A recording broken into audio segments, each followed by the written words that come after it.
Hi guys, it's Ben Heath from Lead Guru, and in this video I'm going to address a big question, and that's how much should you spend on Facebook ads? It's a question I get asked all the time. Without knowing anything about people's businesses, it's impossible for me to say, but by making a few calculations based on your numbers, you can work out how much you should spend and what an appropriate starting budget for your business would be. So I've summarized this all in an article I wrote called How to Set a Facebook Ad Budget for Your Business in 2019. If you just go to my website, leadguru.co.uk/Facebook ad budget, you can find it, and I'll include that in the video description here on YouTube. But I wanted to create a video about that because I thought me talking through it would be useful for some people. So what I'm going to do is scroll down this article and get to the part where we start making the calculations. In fact, I think I've gone past it.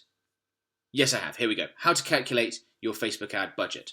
So what I've done here is I've used an example business, and that's probably an easier way for me to explain it in video format as well. So let's take an example business. Let's say it's a local service business, right? Now let's say the first thing we need to calculate is their conversion rate from leads to customers. So in this case, let's say that 1 in 5 leads goes on to become a customer. So they have a 20% conversion rate. Now we now know that they're going to need, on average, 5 leads to generate 1 customer. First thing we need to calculate. That's great. Now we need to work out what they're willing to pay to acquire a customer.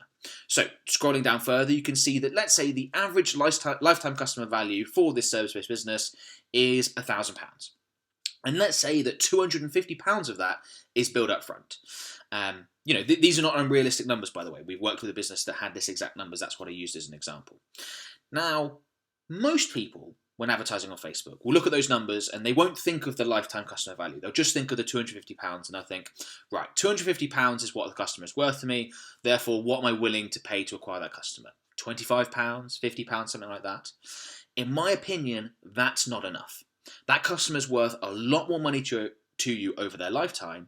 I think you should be willing to pay a lot more. In fact, what I would recommend to most advertisers, people advertising on Facebook, business owners, is that if you can break even, no better than that. Obviously, if you can do better than that on Facebook, fantastic. Why wouldn't you? But I think you should be happy to go all the way up to the point where you just break even on the initial transaction. In fact, maybe if your business model is strong and you know there's going to be a lot of repeat business, you might even be willing to make a loss on that initial transaction. So in this case, if the average customer is worth £1,000 and £250 of that is what they get up front, I would recommend that business should be willing to pay up to £250 per customer. Now, if we plug that back in, £250 a customer, they need 5 leads to get a customer, that means they can pay £50 per lead, as opposed to needing to pay, let's say, £10 per lead or £5 per lead as they did before. This is really, really important because if you don't know that you can actually afford to pay up to £50 per lead, you might run a Facebook ad campaign, you might generate leads for £20 each, run it for a couple of weeks, conclude that that's too expensive, and never advertise on the platform again. Even though it could be a fantastic source of business. Because honestly, as a business owner, if you had a magic machine where you could put in £250, or, let's take another example. Let's say you could put in $100 and you could get $500 back out, of course you would do that. You would do that all day long. Provided, obviously, factoring in your margin into that $500 and things like that. A lot of business owners, when I speak to them, seem to say, to get that $500 customer, I'm only willing to spend $50. So the first thing I would say about this is I would encourage you to be willing to spend more to acquire a customer. Really figure out what that customer is worth to you and go up to the point at which you cannot pay any more. For a lot of businesses that I work with, that might be break even, or it might be, if they're a product-based company and there's margin involved, we might say that, look, on the initial transaction, we need the cost per purchase to be half the order value. And we know we'll make a lot more money on them with subsequent purchases. So that's the first thing. So we now know what this company is willing to pay to acquire a customer. It's £250 going back to our example here. So if we scroll down, we now need to calculate how many customers does this business want, or in the short term, obviously you might say as many as possible. But realistically, you probably have capacity issues. You probably have a target for, we would love to get to X amount per month. So let's say with this business, small business as an example, they want 3 new clients per month. Okay, in that case, that means they're going to need to generate 15 leads, because obviously 1 in 5 leads goes on to become a customer. So if we calculate their maximum cost per lead of £50, We times that by the number of leads that they need to generate in order to reach their target customers. £750 is a reasonable budget for them to use. Now, of course, you could start lower than this to test this out first. So you could, for example, spend £150 in your first month to make sure that you can generate leads for £50 or less, and then look to scale from there.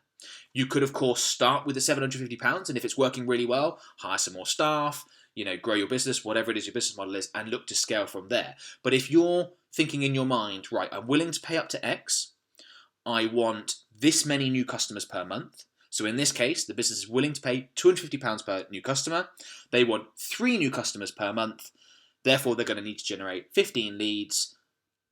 Budget of £750 per month is very, very reasonable. And when you run through these calculations, I don't want to sort of scare you guys. The number that you end up with might be quite a lot higher than you want it to be, or perhaps you can afford. If you can't afford it, as I said, start small, prove it works, and then get up to this level. But it does also require a bit of a mind shift. You should not see any sort of marketing or advertising as an expense. You should see it as an investment. Because if it's working, why wouldn't you want to spend as much as possible? Why wouldn't you want that number, that advertising, the amount you're spending on Facebook per month to be as high as possible whilst you're still achieving your primary KPI? So in this case, whilst you're still generating leads for £50 or less. Provided you can keep generating leads for £50 or less, you would want that to be as high as possible, provided obviously you can deal with the capacity of the new clients, because that means your business is growing and is doing very well. Don't try and minimize this number. Try and find a way to make it profitable so that you've got that magic machine. You've got the $100 you put in, you take 500 out. You can just keep going and you can scale from there. So it does require a little bit of a mind shift. And a lot of people talk about wanting to get great results out of a relatively small advertising budget, and Facebook, just like any other advertising platform, if you can get it to work, why not go as big as possible, provided you can deal with the capacity. And using this approach is a real competitive advantage that you'll have, because the number that you come up with in terms of what you're willing to pay to acquire a new customer, in this case £250, is probably going to be higher than what your competitors are comfortable with. And if it is higher, that's a huge competitive advantage, because now when the cost of Facebook advertising rises, or when you're competing for a market segment with your customers, you're going, you guys think you can only pay up to £150 to acquire a customer. We can pay $250. Therefore, we can outbid you on any sort of ad platform or anything like that. Huge competitive advantage. And tons of big businesses that you interact with on a daily basis have this sort of model. You think of McDonald's, tons of advertising, TV ads and things like that. Well, there's no way that they make money on showing a TV ad to people and then coming into a McDonald's and purchasing a burger and fries the first time. They almost certainly lose money once you factor in the cost of advertising and all the other costs associated with that initial transaction. There's no way they make money. They lose money on that initial transaction. But they know that they can make a lot of money if you go back to that same McDonald's, once a month, once a week maybe for the next 10 years, then they can make a fortune. And I'd encourage you to think the same way, because a lot of the reasons that's why a lot of these big businesses have got into the position that they were. They were willing to pay more to acquire a customer, and it was a massive competitive advantage, and they were able to grow as a result. So, as I said, hopefully that's really useful. You can come and check out this video. The link to it will be in the video description. You can go through and make these calculations for your business. Doesn't mean you need to start at this level, but this is what you can work your way up to. And of course, if it does work, you can go even beyond. So hopefully you found this useful. If you did, please give it a thumbs up. Got any questions, pop in the comments below. And just before you go, there's something I want to mention, which is my 5-part Facebook ad template, which is a document that contains a number of really well-performing ads and that we've created for a number of different clients. You can use this template to create your own ads. You can model from the ads we've created. Should really help you improve your Facebook advertising results. You can download it for free. All you got to do is click on the other link in the video description, take you through to my website, and you will be able to download it there. So bye for now. Best of luck with it. Thanks a lot, guys.